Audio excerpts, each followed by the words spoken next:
144 ধারা অবরোধে থমথমে খাগড়াছড়ি। আসিফ সাকিবের পাল্টাপাল্টি পোস্ট ফেসবুকে তোলপাড়। ভারতের হাজারো ওয়েবসাইট হ্যাকারের কবলে, লেখা হ্যাকড বাই শেখ হাসিনা। আকস্মিক হৃদরোগে মৃত্যু বিষয়ক বৈজ্ঞানিক সম্মেলন অনুষ্ঠিত। এশিয়া কাপ শেষ হলেও শেষ হয়নি ভারত পাকিস্তান দলের নাটকীয়তা। বাংলাদেশে বিনিয়োগে বাধার 5 কারণ চিহ্নিত করল যুক্তরাষ্ট্র। দর্শক, শুনছিলেন দিনের খবরের প্রধান শিরোনাম, এবার বিস্তারিত। তার আগে আমাদের ইউটিউব চ্যানেল সাবস্ক্রাইব করুন এবং সব খবর পেতে ফেসবুক পেজ ফলো করে রাখার পাশাপাশি ওয়েবসাইট ভিজিট করুন। কিশোরীকে যৌন নির্যাতনের ঘটনায় বিক্ষোভ ও সহিংসতাকে কেন্দ্র করে পার্বত্য জেলা খাগড়াছড়িতে এখনো থমথমে পরিস্থিতি বিরাজ করছে।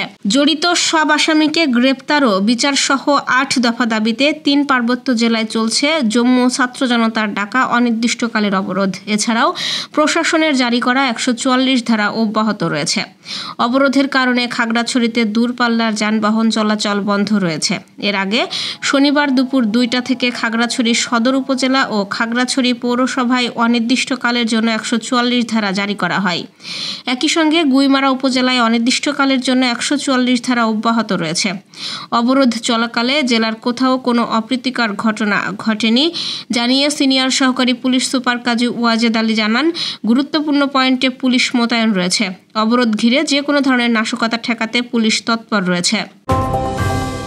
জুলাই গণ অভ্যুত্থানে ক্ষমতাচ্যুত সাবেক প্রধানমন্ত্রী শেখ হাসিনাকে জন্মদিনের শুভেচ্ছা জানিয়েছে বাংলাদেশ জাতীয় ক্রিকেট দলের সাবেক অধিনায়ক ও দ্বাদশ জাতীয় সংসদের সাবেক এমপি সাকিব আল হাসান। এর পরপরই যুব ও ক্রীড়া উপদেষ্টা আসিফ মাহমুদের এক ফেসবুক পোস্টকে ঘিরে তৈরি হয় নতুন আলোচনা। রোববার রাতে নিজের ভেরিফাইড ফেসবুক পেজে শেখ হাসিনাকে শুভেচ্ছা জানিয়ে একটি পোস্ট দেন সাকিব। ক্যাপশনে তিনি লেখেন, শুভ জন্মদিন আপা। সঙ্গে 2015 সালে গণভবনে শেখ হাসিনার সঙ্গে তোলা একটি ছবি সংযুক্ত করেন।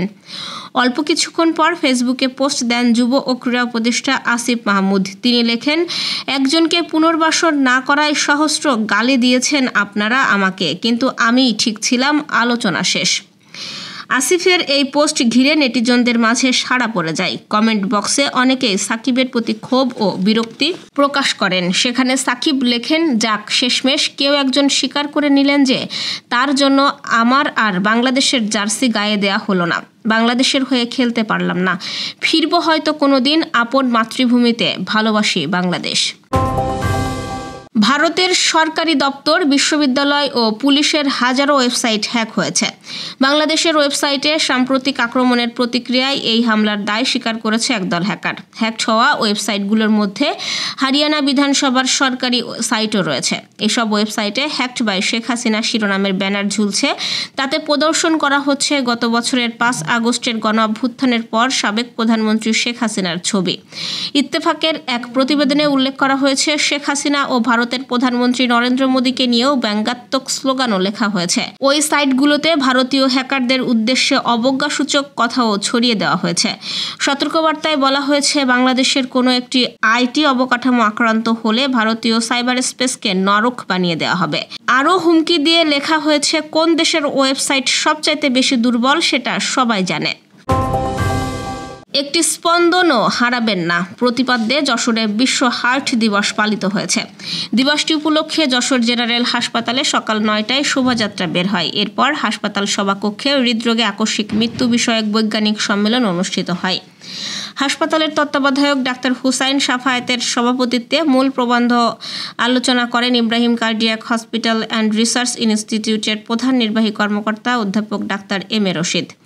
এ সময় তিনি বলেন, আধুনিক যান্ত্রিক জীবনে অনিয়ন্ত্রিত জীবনযাপন ও অপরিমিত খাদ্যাভ্যাসের কারণে হৃদরোগ দ্রুত বাড়ছে। বিশেষ করে করোনারির ধমনীতে চর্বি জমে হার্ট ব্লক সৃষ্টি হয়, যা দীর্ঘদিন অজান্তেই বেড়ে ওঠে।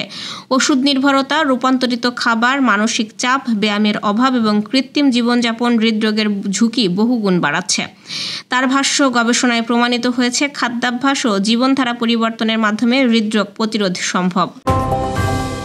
এশিয়া কাপ 2025-এর শিরোপা জিতেছে ভারত, কিন্তু ট্রফি হাতে নেয়নি তারা। যদিও এশিয়া কাপ শুরুর আগেই ভারত পাকিস্তান দ্বন্দ্ব নতুন রূপ নেয়। আসর জুড়ে নানা রকম ঘটনা উপহার দেয় দুই দল। এশিয়া কাপ শেষ হলেও দুই দলের নাটক শেষ হয়নি। চিরপ্রতিদ্বন্দ্বী পাকিস্তানকে 5 উইকেটে হারিয়ে নবমবারের মতো এশিয়া কাপের চ্যাম্পিয়ন হওয়ার প্রায় 1 ঘন্টা পর শুরু হয় পুরস্কার বিতরণী অনুষ্ঠান। তখনও মঞ্চে ছিলেন এশিয়া ক্রিকেট কাউন্সিল ও পাকিস্তান ক্রিকেট বোর্ডের চেয়ারম্যান মহসিন নাকভি, কিন্তু তিনি ছিলেন একেবারেই নীরব। নাটকীয়তা চরমে পৌঁছায় পুরস্কার বিতরণীর শেষ পর্যায়ে এসে। মঞ্চ থেকে নেমে হাঁটতে শুরু করেন নাকভি, তার সঙ্গে নেমে যান অতিথিরাও। কারণ হিসেবে জানানো হয় নাকভির হাত থেকে ট্রফি নিতে অস্বীকৃতি জানিয়েছে চ্যাম্পিয়ন ভারতীয় দল। এসিসি ও পিসিবি প্রধানের বাইরেও নাকভির আরেক পরিচয় পাকিস্তানের স্বরাষ্ট্রমন্ত্রী। তিনি গত মাসে পাকিস্তানের সঙ্গে 4 দিনের সংঘাতে ভারতের 6টি যুদ্ধবিমান ভূপাতিত হয়। মূলত ওই ক্ষত ভারতীয়দের কাছে এখনও দগদগে, তাই ভারতীয়রা পাক স্বরাষ্ট্রমন্ত্রীর কাছ থেকে ট্রফি নেননি। ভারতীয় সংবাদ মাধ্যম দাবি করেছে নাকভির হাত থেকে ট্রফি নিতে ক্রিকেটারদের নিষেধ করেছে ভারত সরকার, তাই পুরস্কার বিতরণী শেষে ট্রফি ভেতরে নিয়ে যাওয়া হয়। নাকভি নেমে যাওয়ার পর ভারতীয় ক্রিকেটাররা মঞ্চে উঠে ট্রফি ছাড়াই ছবি তুলেছেন, যা ক্রিকেটের ইতিহাসে বিরলতম এক ঘটনা। এদিকে পাকিস্তানের খেলোয়াড়রা বিসিবির সভাপতি আমিনুল ইসলাম বুলবুলের হাত থেকে রানার্স আপের মেডেল নিয়েছেন। দলটিকে রানার্স আপের চেক তুলে দিয়েছেন নাকভি ও আমিনুল একসঙ্গে। ভারতীয় ক্রিকেটাররা বাকি পুরস্কারগুলো অন্য অতিথিদের কাছ থেকে নিয়েছেন। বাংলাদেশ বিনিয়োগের সীমাবদ্ধতা কমাতে ধীরে ধীরে অগ্রগতি অর্জন করলেও এখনও বাধা রয়েছে। বাংলাদেশের বিনিয়োগ বাধার জন্য 5টি কারণ চিহ্নিত করেছে মার্কিন যুক্তরাষ্ট্র। দেশটির পররাষ্ট্র দপ্তর 2025 সালের বৈশ্বিক বিনিয়োগ পরিবেশ প্রতিবেদনে এসব তথ্য উল্লেখ করেছে। মার্কিন পররাষ্ট্র দপ্তরের 2025 সালের বৈশ্বিক বিনিয়োগ পরিবেশ প্রতিবেদন 26 সেপ্টেম্বর প্রকাশিত হয়। প্রতিবেদনে বাংলাদেশ অংশে উল্লেখ করা হয়েছে, গত 1 দশকে বাংলাদেশ বিনিয়োগের সীমাবদ্ধতা কমাতে ধীরে ধীরে অগ্রগতি অর্জন করেছে। যেমন বিদ্যুৎ পরিষেবা আরও ভালোভাবে নিশ্চিত করার প্রচেষ্টা রয়েছে। বিদেশি বিনিয়োগ এখনও বাধাগ্রস্ত হচ্ছে। এসব বাধার মধ্যে রয়েছে অপর্যাপ্ত অবকাঠামো, সীমিত অর্থায়ন, আমলাতান্ত্রিক বিলম্ব, বিদেশি সংস্থাগুলোর জন্য অন্যায্য করের বোঝা এবং দুর্নীতি। প্রতিবেদনে উল্লেখ করা হয়, ছাত্র বিক্ষোভকারীদের ওপর কয়েক সপ্তাহ ধরে সহিংস দমন-পীড়নের পর 5ই আগস্ট 2024 সালে সাবেক প্রধানমন্ত্রী শেখ হাসিনাকে ক্ষমতাচ্যুত করার ফলে আওয়ামী লীগ সরকারের পতন ঘটে। নোবেলজয়ী মোহাম্মদ ইউনূসকে প্রধান উপদেষ্টা হিসেবে নেতৃত্ব দিয়ে নতুন অন্তর্বর্তী সরকার প্রধানের সংস্কারের কাজ শুরু করে, কিন্তু দৈনন্দিন নিয়ন্ত্রক দৃশ্যপটের বেশিরভাগই অপরিবর্তিত রয়েছে। দর্শক, এই ছিল দুপুরের আয়োজন। রাতের খবর দেখার আমন্ত্রণ রইল।